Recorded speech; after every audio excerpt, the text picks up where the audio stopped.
Hello दोस्तों, आइए शुरू करते हैं अपने इस अगले टेस्ट को जो केंद्रीय पात्रता परीक्षा 2022 में पूछा गया था। हूबहू 30 प्रश्न आए थे चाइल्ड डेवलपमेंट एंड पेडागॉजी के। मैं इसको करा रहा हूं ताकि इसमें से 4 से 5 क्वेश्चन आपको मिल जाएं, क्योंकि अब पूछे गए हैं, रिपीटेड क्वेश्चन हैं। तो आइए स्टार्ट करते हैं पहला चाइल्ड डेवलपमेंट एंड पेडागॉजी से। पहला question, which of the following is an example of use of gross motor skills. निम्नलिखित में से कौन सा स्थूल कौशल के उपयोग का एक उदाहरण है। तो इसमें देख लेते हैं, एक पैर पर संतुलन करना, एक मटर को उंगलियों से दबाना, किताब को पन्ने पलटना या पेंसिल पकड़ना। तो इसमें से कौन स्थूल कौशल का उपयोग है? तो एक पैर पर संतुलन करना। तो पहले खुद जाएगा answer number 1, balancing on one foot. Description में आपको नीचे दिखाया गया है कि एक पैर पर संतुलन करना स्थूल कौशल के उपयोग का एक उदाहरण है। स्थूल कौशल वे कौशल होते हैं जिसमें शरीर की बड़ी पेशियां जैसे कंधों, बाजुओं और टांगों की पेशियां आदि के इस्तेमाल का और समन्वय की ज़रूरत होती है। जिसमें बड़ी पेशियां यूज होती हैं वहाँ पर ही बैलेंसिंग स्किल होती है, मोटर स्किल होती है, ग्रॉस मोटर स्किल का उपयोग किया जाता है। बैठना, खड़ा होना, चलना और भागना स्थूल क्रियात्मक कौशलों के उदाहरण हैं। दूसरा क्वेश्चन देख लेते हैं, development changes are result of विकासात्मक परिवर्तन किसका परिणाम है? तो सही उत्तर देख लेते हैं इसका, unique combination of genetic and environmental circumstances, मतलब अनुवांशिक और पर्यावरणीय परिस्थितियों का यह क्या है? अनूठा संयोजन है। तो विकासात्मक परिवर्तन किसका परिणाम है? तो अनुवांशिक और पर्यावरणीय परिस्थितियों का अनूठा संयोजन है। तो option number A is correct. इसको आप नीचे पढ़ सकते हैं। तीसरा देख लेते हैं, the period from 2 years to 6 year is refer to age. 2 से 6 वर्ष की अवधि को क्या कहा जाता है? शैशवावस्था, प्रारंभिक बचपन, मध्य बचपन या किशोरावस्था। तो 2 से 6 वर्ष की अवधि को प्रारंभिक बचपन, अर्ली चाइल्डहुड कहा जाता है। तो इसका हो जाएगा option number B is correct. Early childhood को ही 2 से 6 वर्ष के बीच में कहा जाता है। इसमें देखिए, पूर्व बाल्यावस्था क्या होता है? 2 से 6 वर्ष। उत्तर बाल्यावस्था क्या होता है? 7 से 12 वर्ष। और यहाँ पर मिनिमम इतना ही है। बाकी इसको हर्लॉक ने के द्वारा वर्गीकृत किया गया था। इसके अनुसार विकास की अवस्थाएं निम्नलिखित है। गर्भावस्था, गर्भाधान से जन्म तक उसको गर्भावस्था बोलते हैं। शैशवावस्था जन्म से 2 सप्ताह तक। बचपनावस्था तीसरे सप्ताह से 2 वर्ष तक। पूर्व बालावस्था तीसरे वर्ष से 6 वर्ष तक। उत्तर बालावस्था 7 वर्ष से 12 वर्ष तक। वयः संधि 12 से 14 वर्ष तक। पूर्व किशोरावस्था 13 वर्ष से 17 वर्ष तक। उत्तर किशोरावस्था 18 वर्ष से 21 वर्ष तक। प्रौढ़ावस्था 21 से 40 तक। मध्यावस्था 41 से 60 वर्ष और वृद्धावस्था 60 वर्ष से जीवन के अंत तक। तो इतनी अवस्थाएं थी जिन्होंने हर्लॉक के द्वारा वर्गीकृत किया गया था। अगला क्वेश्चन देख लेते हैं, अ लॉट ऑफ चिल्ड्रेंस। इसमें दिया गया है अभिकथन और तर्क। तो आपको इसमें से पढ़ना है, शहरों में बच्चों का बहुत सारा खेल उन रियलिटी शो पर आधारित होता है जो वे देखते हैं। यह अभिकथन है। इसका तर्क क्या है? इन दिनों परिवार और साथियों के अलावा मीडिया बच्चों के सामाजिकरण का एक महत्वपूर्ण माध्यम बनता जा रहा है। तो यहाँ पर अभिकथन और तर्क देख लेते हैं क्या सही है। तो both A and R true, दोनों क्या हैं? सही है। यहाँ पर option number A is correct. देखिए यहाँ पर ए आर दोनों सही हैं। शहरों में बच्चों का बहुत सारा खेल उन रियलिटी शो पर आधारित होता है जो वे देखते हैं, इसलिए यह कहा जा सकता है कि मनुष्य एक सामाजिक प्राणी है और बाल्यावस्था में सामाजिक बहिर्मुखता सर्वाधिक देखी जाती है। इस तरह बाल्यकाल में एक बालक अपने आसपास के परिवेश में जो भी घटता हुआ देखता या अवलोकन करता है उसे अपने आप को जोड़ते हुए और स्वयं के जीवन में वही कार्य की आचरण करते लगता है। तो यह हो जाएगा दूसरे का आंसर। अगले देख लेते हैं, which of the following factors are considered. पियाजे द्वारा अधिगम को सुगम बनाने के लिए निम्नलिखित में से कौन से कारक महत्वपूर्ण माने जाते हैं? पियाजे द्वारा अधिगम को सुगम बनाने के लिए निम्नलिखित में से कौन से कारक महत्वपूर्ण माने जाते हैं? यहाँ पर देख लीजिए, शिक्षक की गतिशीलता, विविध सामग्रियों का प्रावधान, मध्य स्तरीय नवीन अनुभव प्रदान करना। तो शिक्षक के हो जाएंगे first of 3, mobility of the teacher, provisioning of diverse materials, providing moderately novel experience. तो यह तीनों हो जाएंगे सही आपके। तो option number B is correct. अगला देख लेते हैं, किस स्तर पर बच्चों में अपने आसपास की दुनिया के बारे में एक जीववादी दृष्टिकोण होता है और वे मानते हैं कि पेड़ पौधे और चलते हुए बादलों को लुढ़कते पत्थरों की मांसपेशियां और इरादे हो सकते हैं। तो यह कब बच्चे सोचते हैं? तो यह प्री ऑपरेशनल स्टेज मतलब पूर्व संक्रियात्मक अवस्था में सोचते हैं। Option number B is correct. अगला देख लेते हैं, किसके सिद्धांत में भाषा बच्चों के संज्ञानात्मक विकास में महत्वपूर्ण भूमिका निभाती है? तो language play an important role in the cognitive development of children in the theory of. तो कॉग्निटिव डेवलपमेंट के थियरी में किसने बताया है कि संज्ञानात्मक विकास में महत्वपूर्ण भूमिका निभाती है? तो लेव व्यागत्स्की, जीन पियाजे, हार्वर्ड गार्डनर और लॉरेंस कोलबर्ग। इसका सही उत्तर हो जाएगा ऑप्शन नंबर ए, लेवात्स्की। लेवात्स्की ने बताया था कि भाषा बच्चों के संज्ञानात्मक विकास में महत्वपूर्ण भूमिका निभाती है। तो भाषा बच्चों के संज्ञानात्मक विकास में महत्वपूर्ण भूमिका निभाती है, किसने कहा था? तो लेवात्स्की ने कहा था। अगला क्वेश्चन देख लेते हैं, according to Vygotsky children learns by. Vygotsky के अनुसार बच्चे किस प्रकार सीखते हैं? प्रतिक्रियाओं के द्वारा, साथियों के साथ बातचीत करके, पुरस्कार के लिए प्रयास करके और दंड से बचकर, उद्दीपन प्रक्रिया अनुबंधन करके। तो according to Vygotsky children learn by interaction with peers मतलब साथियों के साथ बातचीत करके वह ज़्यादा सीखते हैं। किसने कहा था? वात्स्की ने कहा था। तो साथियों के साथ बातचीत करके चिल्ड्रेन क्या करते हैं? बच्चे सीखते हैं। अगला क्वेश्चन देख लेते हैं, एक बाल केंद्रित कक्षा में निष्क्रिय are looked at a passive imitators. पहला हो जाएगा, दूसरा हो जाएगा, तीसरे में सही देख लेते हैं क्या है। तो ज्ञान के निर्माण में सक्रिय रूप से लगे हुए हैं। एक बाल केंद्रित कक्षा में ज्ञान के निर्माण में सक्रिय रूप से लगे हुए हैं। बच्चे क्या करते हैं? क्योंकि चाइल्ड सेंटर्ड होता है क्लासरूम, इसलिए ज्ञान के निर्माण में सक्रिय रूप से लगे होते हैं बच्चे। Option number B is correct. यहाँ पर देख लीजिए, बाल केंद्रित कक्षा में बच्चे ज्ञान के निर्माण में सक्रिय रूप से लगे होते हैं। क्योंकि बाल केंद्रित होती तो सेंटर्ड होता है, चाइल्ड के चारों तरफ जो घूमता है उसे बाल केंद्रित बोलते हैं। जितनी भी एजुकेशन दी जाएगी वो शिक्षकों पे ना जाके बच्चों के चारों तरफ घूमती रहती हैं। तो बाल केंद्रित शिक्षा में बच्चे मुख्य भूमिका में होते हैं, इसलिए एक बाल केंद्रित कक्षा में बच्चे ज्ञान के निर्माण में सक्रिय रूप से लगे हुए होते हैं। अगला क्वेश्चन देख लेते हैं, which of the following is the correct match pair. कौन सही सुमेलित युग्म है? सजा और आज्ञाकारिता अभिविन्यास कानून तय नहीं अपितु समाज की भलाई के लिए बदला जा सकता है। दूसरा, अच्छा लड़का अच्छा लड़की अभिविन्यास दूसरों के साथ भला बनकर अनुमोदन अर्जित करता है। तीसरा देख लेते हैं, कानून और व्यवस्था अभिविन्यास मानव अधिकारों के मूल्य के आधार पर नैतिक सिद्धांतों को स्वयं चुना जाता है। और चौथा है, सामाजिक अनुबंधन अभिविन्यास किसी क्रिया के भौतिक परिणाम यह निर्धारित करते हैं कि अच्छा है बुरा।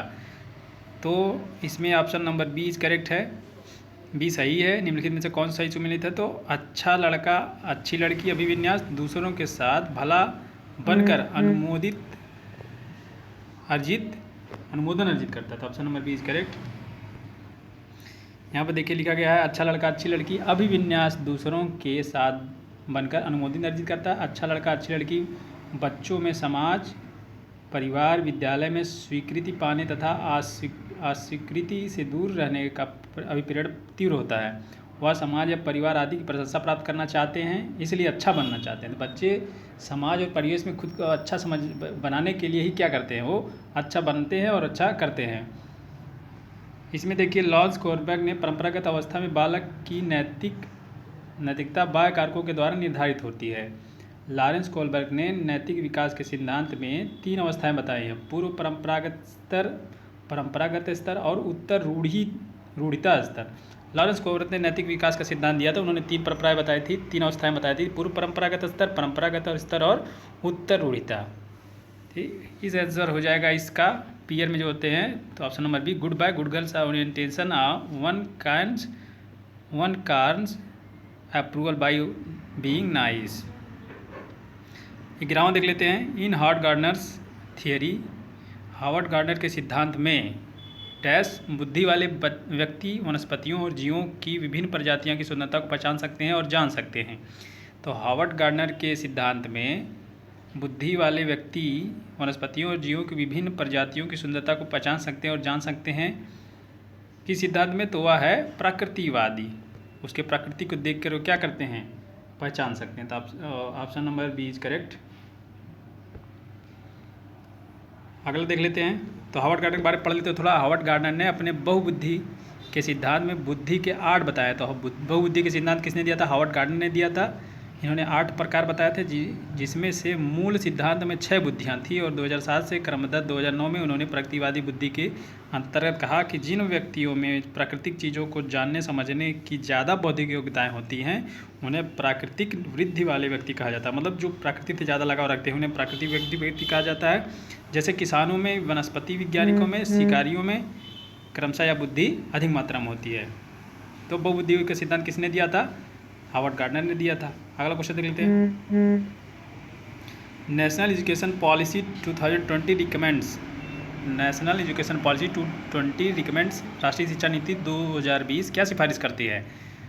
मल्टीलिंगुअलिज्म, बहुभाषावाद, मोनोलिंगुअलिज्म मतलब एक भाषावाद, स्टैंडर्डाइजेशन ऑफ करिकुलम पाठ्यक्रम का मानकीकरण, स्टैंडर्डाइजेशन ऑफ असेसमेंट मूल्यांकन का मानकीकरण। तो नेशनल एजुकेशन पॉलिसी 2020 रिकमेंड्स या क्या करती है? तो बहुभाषावाद, मल्टीलिंगुअलिज्म को मान्यता देती है। तो national education policy 2020 recommends multilingualism मतलब बहुभाषावाद। यहाँ देखिए राष्ट्रीय शिक्षा नीति 2020 बहुभाषावाद की सिफारिश करती है। भारत विविध संस्कृतियों विरासत वाला बहुभाषी देश है क्योंकि भारत में अनेक प्रकार की भाषाएं बोली जाती हैं। भारत का राष्ट्रीय शिक्षा नीति एनईपी 2020 बदलती दुनिया के साथ सीखने के लिए परिणामों को जोड़ना चाहती है। छात्र या राज्य उत्तर दिख रहा है। छात्र या राज्य मूलतः कोई भी 2 भाषा और तीसरी भाषा चुनने के लिए स्वतंत्र हैं। छात्र अपनी मनमर्जी से कोई भाषा चुन सकते हैं। इनमें कहा गया है कि जहाँ भी संभव हो शिक्षा का माध्यम ग्रेड 5 पर होगा, लेकिन अधिमानतः कक्षा 8 और उसके बाद की भाषा मातृभाषा, स्थानीय भाषा या क्षेत्रीय भाषा में होगी। कक्षा 8 की भाषा के बाद क्या होगी? मातृभाषा में होगी भाषा। यही नेशनल एजुकेशन पॉलिसी 2020 ने कहा। 13वां देख लेते हैं। एक शिक्षिका यह धारणा रखती है कि लड़के अधिक बुद्धिमान और जोखिम लेने वाले होते हैं और लड़कियां आज्ञाकारी और ईमानदारी होती हैं और उनके अनुसार व्यवहार करती हैं। यह किसका उदाहरण है? तो यह जेंडर बायस का एक उदाहरण है क्योंकि लड़का लड़की यहाँ पर बात कर दी गई है, दोनों की व्यवस्था अलग अलग बताई गई है। तो यह पक्षपात की बात थी, जेंडर पक्षपात की। तो शिक्षिका के द्वारा यह धारणा कैसी है? तो जेंडर पक्षपात की। देखिए इसमें क्या है कि एक शिक्षा यह धारणा रखती है कि लड़के अधिक बुद्धिमान और जोखिम लेते हैं, वहीं लड़कियां आज्ञाकारी ईमानदार होती हैं, इसके अनुसार व्यवहार करती हैं। यह जेंडर पक्षपात का उदाहरण है। अगला क्वेश्चन देख लेते हैं। असर्शन, अभिकथन और तर्क। शिक्षकों को बच्चों का आकलन करने के लिए विभिन्न प्रकार की आकलन तकनीकी और विधियों का प्रयोग करना चाहिए। शिक्षकों को बच्चों के आकलन के लिए विभिन्न प्रकार की तकनीक, ये सही है। ये तो अभिकथन है। अगला तर्क देख लेते हैं। कोई भी एक मूल्यांकन तकनीक बच्चे की प्रगति और विकास के क्षेत्र के बारे में जानकारी प्रदान करने में सक्षम नहीं है। इसमें क्या है? दोनों सही हैं, सही करता है, दोनों गलत हैं। तो इसमें क्या है? दोनों सही हैं। अगला देख लेते हैं। तो जो पिछला क्वेश्चन था उसमें क्या है? दोनों सही हैं, ए और आर दोनों सही हैं। 15वां देख लेते हैं। निम्नलिखित में से कौन सी स्थिति सीखने के लिए आकलन को नहीं दर्शाती है? निम्नलिखित में से कौन सी स्थिति सीखने के लिए आकलन को नहीं दर्शाती है? तो इसका सही उत्तर हो जाएगा constant comparisons are made between the student to enhance performance. तो कौन सी स्थिति सीखने के लिए आकलन नहीं दर्शाती है? तो प्रदर्शन बढ़ाने के लिए छात्रों के बीच लगातार तुलना की जाती है। यह उसमें से सही हो जाएगा, तो इसको गलत मानेंगे। तो क्या सही है? Student actively think about where they are doing and how to get there.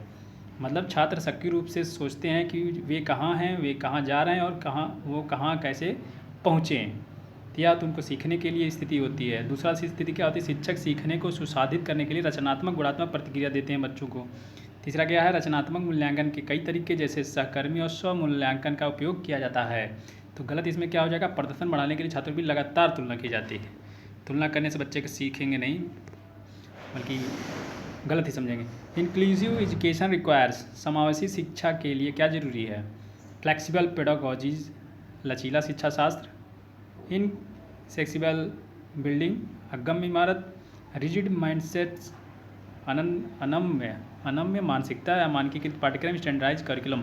तो समावेशी शिक्षा के लिए लचीला शिक्षा शास्त्र जरूरी है। तो option number A is correct. समावेशी शिक्षा क्या होती है? समावेशी शिक्षा के लिए लचीला शिक्षा शास्त्र जरूरी है, क्योंकि सभी विद्यार्थियों को या क्या करता है, सभी विद्यार्थियों को एक ही विषय वस्तु को सिखाया समझाया नहीं जा सकता है। तो एक शिक्षक को अपनी कक्षा के विविधता को ध्यान में रखते हुए अपनी शिक्षण को भी विविधपूर्ण बनाया चाहिए। जब हम अपने शिक्षण की विविधता की बात करें तो वही शिक्षा शास्त्र के लचीलेपन को व्यवहार उत्पन्न करती है। तो समावेशी शिक्षा के लिए क्या जरूरी है? लचीला शिक्षा शास्त्र। अगला क्वेश्चन देख लेते हैं।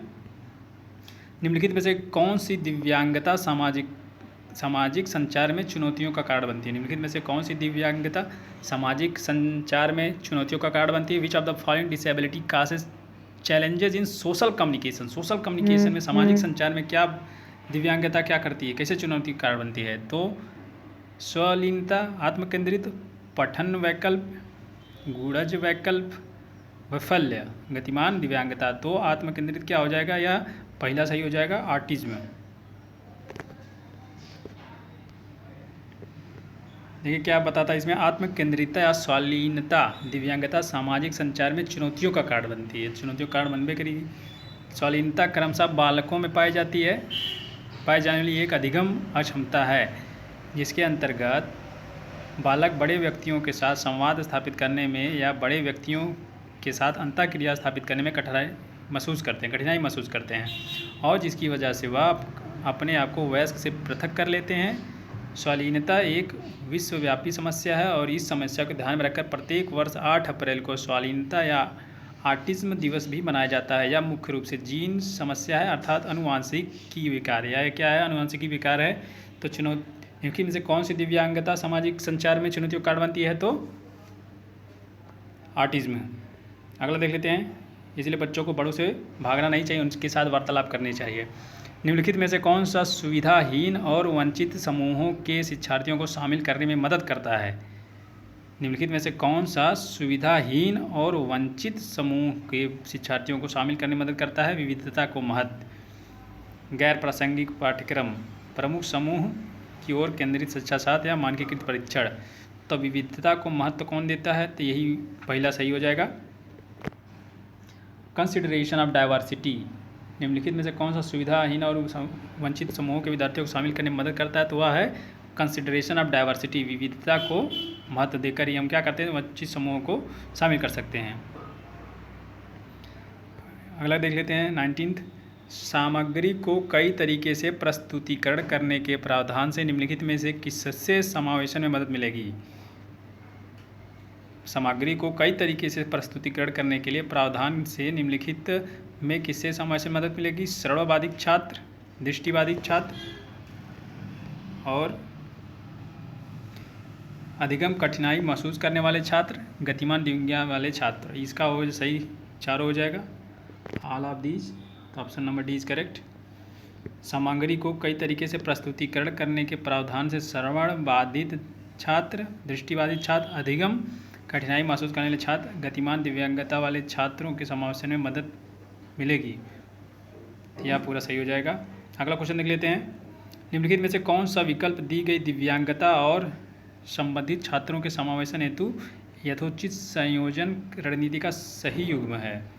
तो कौन सा इसमें सही युग्म है? डिस्कैलकुलिया कैलकुलेटर का प्रावधान, पठन वैकल्प, डिसलेक्सिया, लंबे लिखित कार्य करना, श्रवण दोष, ऑडियो टेप देना, दृश्य यानी चित्रों। तो इसका सही उत्तर हो जाएगा ऑप्शन नंबर ए, डिसकैलकुलिया कैलकुलेटर का प्रावधान। इसमें देख लेते हैं गुणज वैकल्य। क्या है? गुणज वैकल्य। डिस्कैलकुलिया हिंदी में बोलते हैं गुणज वैकल्य। कैलकुलेटर का प्रावधान दी गई दिव्यांगता और संबंधित छात्रों के समावेशन हेतु यथोचित संयोजन रणनीति का सही युग्म है। आगे देख लेते हैं। प्रारंभिक कक्षाओं में शिक्षण अधिगम प्रक्रिया के लिए निम्नलिखित में से कौन सा दृष्टिकोण बेहतर है? तो प्रारंभिक कक्षाओं में शिक्षण अधिगम प्रक्रिया के लिए निम्नलिखित में से कौन सा दृष्टिकोण बेहतर है? तो हो जाएगा option number B, learning by doing learning by doing मतलब करके सीखना। Option number B is correct, learning by doing. अधिगम के लिए विद्यालय के सामाजिक अवसरों में भागीदार महत्वपूर्ण है। यह अभिकथन है कि अधिगम के लिए विद्यालय के सामाजिक अवसरों में भागीदारी महत्वपूर्ण है। तर्क क्या है? अधिगम मुख्य रूप से एक सामाजिक क्रिया है। लर्निंग इज ए प्राइमरीली या सोशल एक्टिविटी। तो ऑप्शन नंबर इज करेक्ट हो जाएगा। बोथ आर करेक्ट बट ये इज करेक्ट एल प्लस मतलब सही उसका हो जाएगा ऑप्शन नंबर ए कि जो है ए और आर दोनों सही हैं। आर सही व्याख्या करता है ए की। 23वां देख लेते हैं। कक्षा की गतिविधियों को सार्थक बनाने के लिए एक शिक्षक को क्या करनी चाहिए? तो एक शिक्षक को उन्हें उचित संदर्भ में स्थित करना, situating them in authentic context. तो ऑथेंटिक कंटेक्स्ट जब देखें तो वही क्या हो जाएगा? सार्थक गतिविधियों को बनाएंगे। तो यह हो जाएगा option number D is correct. अगला देख लेते हैं। निम्नलिखित में से कौन सी शैक्षणिक पद्धतियाँ शिक्षण अधिगम प्रक्रिया में सकारात्मक योगदान नहीं देती हैं? कौन सी नहीं देती हैं? आवश्यकता के अनुसार पाठ्यचर्या अनुकूलन तो देती हैं।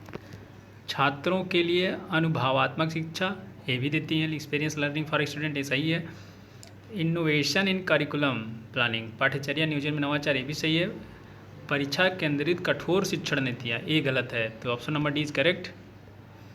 Rigid exam centered teaching strategies. 25वां देख लेते हैं। एक शिक्षक द्वारा पढ़ाए जाने वाले विषय वस्तु को छात्रों के दैनिक जीवन के अनुभवों से जोड़ना चाहिए। सही। यह तो अधिकथन है। इसका तर्क देखते हैं। बच्चे स्कूल में जीवन के बहुत से महत्वपूर्ण अनुभव लेकर जाते हैं जिस पर शिक्षिका को ध्यान देना चाहिए। तो इसका हो जाएगा सही क्योंकि दोनों ही अभिकथन और उसका तर्क जो है दोनों ही क्या हैं? करेक्ट हैं। निम्नलिखित में से कौन शिक्षार्थियों को उनके सीखने का स्वयं मूल्यांकन करने और उनकी समझ की जांच करने में मदद करता है? Which of the following help learners evaluate their own learning and check their understanding. तो यह हो जाएगा मेटाकॉग्निशन अधिसंज्ञान। स्वयं के बारे में सीखने के लिए क्या है? तो स्वयं मूल्यांकन करने और सीखने का जो उनकी समझ है वो कौन जाँच करता है? तो स्वयं की जांच करने के लिए या स्वयं का मूल्यांकन करने के लिए मेटाकॉग्निशन होता है। तो इसको सही उत्तर हो जाएगा मेटाकॉग्निशन, हिंदी में अधिसंज्ञान। 27 देखते हैं। बच्चों में भ्रांतियाँ होना डैश है। बच्चों में भ्रांतियाँ होना डैश है। तो इसका क्या हो जाएगा सही उत्तर? असामान्य, अप्राकृतिक या प्राकृतिक। तो बच्चों में भ्रांतियाँ होना या कैसी है प्रोसेस या है नेचुरल है? क्या है? नेचुरल है, बनावटी नहीं है। एक विद्यार्थी जो अधिगम असहायता महसूस कर रहा है, लर्नड हेल्पलेसनेस। तो एक विद्यार्थी जो अधिगम असहायता महसूस कर रहा है वह सीखने में बेहतर या बेहद उत्साह दिखाएगा, महारत उन्मुख लक्ष्यों पर ध्यान देगा, शैक्षिक गतिविधियों से अलगाव। जब वो अलगाव रहेगा तभी अपने आप को क्या मिलेगा? असहाय महसूस करेगा, तभी ना असहायता महसूस करेगा। तो withdraw from learning activity describe that the children have learn helplessness. तो इसका 28 का हो जाएगा option number D is correct. अगला क्वेश्चन देख लेते हैं। निम्नलिखित में से कौन सा आंतरिक प्रेरणा का उदाहरण है? तो आंतरिक प्रेरणा का उदाहरण क्या है? जब learning in a new language out of interest, रुचि के कारण नई भाषा। तो आंतरिक प्रेरणा कब आती है? जब हम खुद से कुछ नई चीज़ें सीखते हैं। तो learning a new language out of interest, this is the correct answer for question number 29। अगला क्वेश्चन देख लेते हैं 30। अधिगम को प्रभावित करने वाला निम्नलिखित में से कौन सा कारक पर्यावरणीय कारक है? तो अधिगम को प्रभावित करने वाला कौन सा कारक पर्यावरणीय कारक है? Attitude, motivation, personal state. ये तो नहीं, विद्यालय पर्यावरणीय कारक में आ जाएगा। तो option number D is correct. तो दोस्तों यह थे top 30 question for exam of CTET 2023। तो आशा करते हैं आप लोग इसको रिवीजन करेंगे। रिवीजन के तौर पर एक हम प्रैक्टिस सेट लाएंगे जब तक एग्जाम ना हो जाए। तो आप इनको देखते रहिए और अपने को तैयार करते रहिए।